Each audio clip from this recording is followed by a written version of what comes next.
Olá, seja bem-vindo ao canal Minha História com Deus. E no vídeo de ontem eu prometi a vocês que ia continuar a história do meu irmão, porque o vídeo ia ficar muito longo, então eu não quis prolongar demais o vídeo. Mas eu acho que o vídeo de hoje vai ser um pouquinho maior, porque eu vou contar o final dessa história. O meu irmão, antes de morrer, ele estava tentando consertar a sua vida, né? Ao jeito dele, à maneira dele, que hoje eu posso dizer que só ele, Deus, sabe, né? Porque ele não contava nada para ninguém.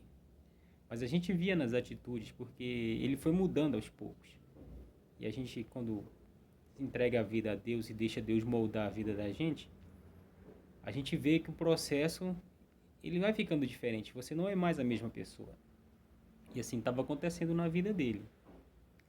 Só que lá no Pará, por incrível que pareça, a lei é a do mais forte.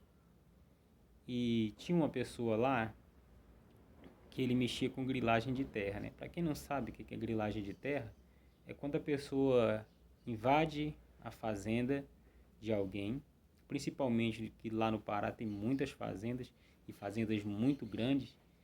Então, esses fazendeiros, eles contratam pistoleiros para, maioria das vezes, para botar as pessoas para correrem. Mas a maioria das vezes eles entram em confronto e acabam matando muita gente, né? Principalmente no passado, isso era muito normal. Hoje não, hoje já deu uma melhorada boa, mas lá ainda a lei é a do mais forte. E tinha um rapaz, um homem, eu não sei quem ele é, não sei qual a sua idade nem nada, mas ele morava próximo à casa do meu irmão, né? E minha mãe, ela estava aqui com a gente, ela resolveu ir para o Pará, porque lá ela tem a família inteira, né? As irmãs moram lá, o paizinho dela morava lá. E aqui ela só tinha nós, né? Eu e os meus irmãos que moram aqui. E ela sempre achou as coisas aqui muito longe, muito longe. E ela resolveu voltar, porque lá ela tinha a casinha dela, não precisava pagar aluguel, o que ela pagava. E ia ficar perto do paizinho dela que estava muito doente, né? E sempre as irmãs mandavam mensagem para ela e falavam: olha, você vem ver seu pai enquanto ele está vivo. Não vem depois de morto que não vai resolver muito problema. E ela juntou a fome com a vontade de comer e foi. E ela conheceu a igreja também e entrou para a igreja e ela ficou muito pouco tempo na igreja. Se eu não me engano, acho que ela não ficou nem 3 anos na igreja. E esse rapaz que eu mencionei antes, que morava perto do meu irmão, que mexia com grilagem de terra, um dos fazendeiros lá, que eu não sei quem é, também não me interessa, contratou uns pistoleiros para dar um jeito nesse cara, né? Assassinar esse cara. E esses pistoleiros, eles passaram na rua, né? Na rua onde meu irmão morava. Eles passaram de frente da casa do cara, passaram mais uma casa e entraram na casa do meu irmão, achando que o meu irmão fosse ele. E eles arrombaram a porta, deram vários tiros no meu irmão. A minha mãe acordou e gritou. Eles atiraram nela também. Só que na minha mãe foi só um tiro. Pegou na cabeça e foi só isso, ela morreu. O legista falou que o meu irmão tinha mais de 19 buracos no corpo. E ele disse também, não, provavelmente a bala ricocheteou e voltou. Pode ter sido menos, mas tinham 19 buracos no corpo do meu irmão. Tinha uma sobrinha minha, que morava com a minha mãe, que presenciou tudo. E ela contou a história pra gente, com detalhes, né? E isso você vê, às vezes você olha assim no meio dessa tragédia, mas você pensa assim, puxa, mas onde é que está Deus nessa história toda? Se o meu irmão estava mudando de vida para seguir o caminho e a minha mãe já era da igreja, já tinha um tempinho, pouco mais tinha, como que acontece uma morte tão trágica desse jeito, né? Aí você pode até pensar assim, mas onde é que estava Deus nesse momento? Deus, ele estava no mesmo lugar quando o filho dele foi crucificado, foi morto, onde muitas pessoas viraram as costas para ele. As pessoas que se aproveitaram dos milagres dele agora cuspiam nele, falavam: crucifiquem-o, crucifiquem-o. Deus estava naquele mesmo lugar, só que estava lá também, porque eles não, esses pistoleiros, o trabalho deles é matar. A profissão deles é matar. Então eles não se importam se a pessoa é nova, se é velha, se é criança, se eles vão para matar, eles matam. Só que eles não viram a minha sobrinha de 3 aninhos na época que estava lá. Aonde entra Deus nisso? Deus protegeu e salvou a vida dela, porque ela poderia também não estar aqui conosco. E a gente foi lá, foi muito sofrimento, sabe? Muito sofrimento. E eu sempre escutei falar assim, olha, a gente nunca deve questionar a Deus. Sim, a gente não deve questionar a Deus, porque as coisas dele a gente só vai entender quando Jesus voltar e nos explicar tudo. Porque a gente não entende, principalmente quando se fala de morte. E principalmente uma morte tão horrível quanto o meu irmão teve, né? Nem teve oportunidade de se batizar, vamos dizer assim. Mas Deus, ele sempre sabe o que faz. A minha mãe partiu muito nova, o meu irmão muito mais novo ainda. E, sabe, essa tragédia ela mexeu muito com a vida de todos nós. De todos, de todos, de todos. Eu pensei que com tanto sofrimento eu iria me afastar de Deus. Sim, porque no momento da dor, você pensa, mas Senhor, onde é que o Senhor estava? Nem mesmo você tendo aquele pensamento de não questionar a Deus pelas coisas que Ele faz, porque muitos na Bíblia não questionaram, as perguntas elas não calam, elas não se calam. E Deus, Ele te conhece muito melhor do que você mesmo se conhece. Você nunca vai surpreender a Deus, porque Ele te conhece. Ele sabe o que você vai fazer e o que você não vai fazer.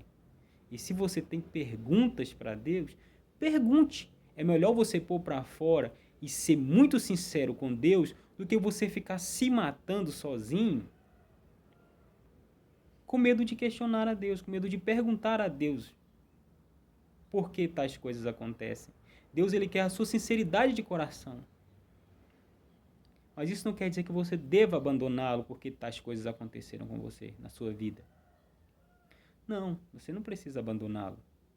Porque neste sofrimento todo que a gente teve, né, que a minha família toda teve, porque assim, foi uma tragédia inesperável, inexplicável, sem pé, sem cabeça, sem motivos, por engano, né? Por engano, essa é a pior parte, por engano.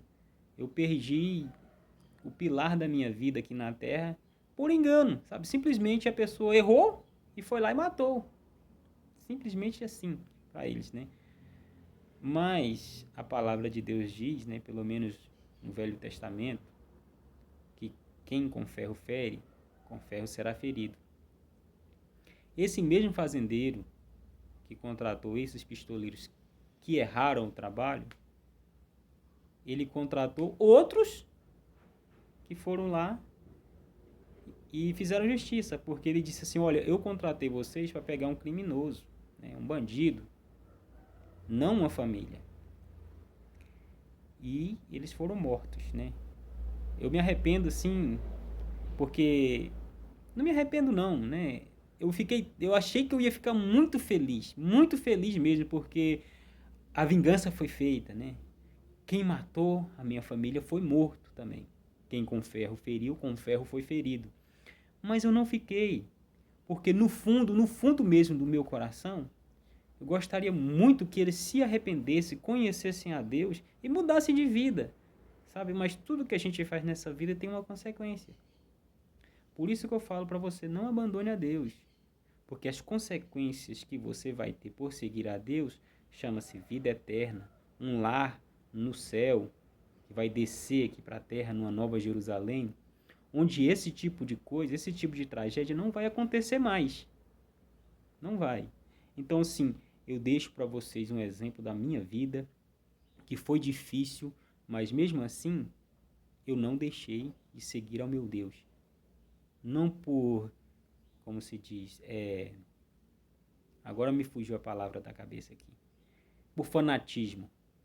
Porque eu coloco, eu tiro a minha razão e é Deus e acabou e não quero saber de mais nada. Não, Deus ele me deu livre-arbítrio para mim poder escolher o que eu quero e o que eu não quero. E eu escolhi, do fundo do meu coração, continuar seguindo ele. E ele tirou a minha dor. Ele tirou. Porque ele fez, como eu poderia dizer, ele apagou a minha mente daqueles momentos de dor. Porque eu não consigo me lembrar dos detalhes do momento. Não consigo. E isso faz com que eu não sofra. Diferente dos meus outros familiares, que ainda sofrem, né? Os meus irmãos que choram ainda até hoje ao lembrar de vários momentos, eu não consigo lembrar daqueles momentos, né? A não ser os momentos felizes, né? Porque os momentos felizes, sim, está tudo gravado na minha mente, né? E então, o meu apelo a você hoje é o seguinte: não abandone a Deus. Por mais que seja difícil, por mais que você questione, por mais que você pergunte, por mais que você não tenha resposta naquele momento, Deus não quer te dar uma resposta que você, na hora da emoção, não aceite, ou não acredite, ou não escute. Por isso, acalma o teu coração, põe a tua vida nas mãos de Deus, assim como eu fiz, que nem eu sempre falo, essa é a minha história com Deus. Não é o que eu ouvi dizer, é o que eu senti, é o que eu vivo. E Deus ele tem cuidado de mim. Quem me conhece sabe que Deus ele tem cuidado de mim. Eu passo por dificuldades como todo mundo passa, como todo mundo que é pobre, né, passa. Mas Deus ele tem sempre cuidado de mim, não tem me deixado faltar nada, principalmente a presença dele. Que Deus te abençoe, te guarde e te proteja. E a gente se vê no próximo. E lembre-se, Deus ele te ama e está sempre contigo. Antes de qualquer coisa, coloque seus joelhos no chão e deixa Deus agir. Até o próximo.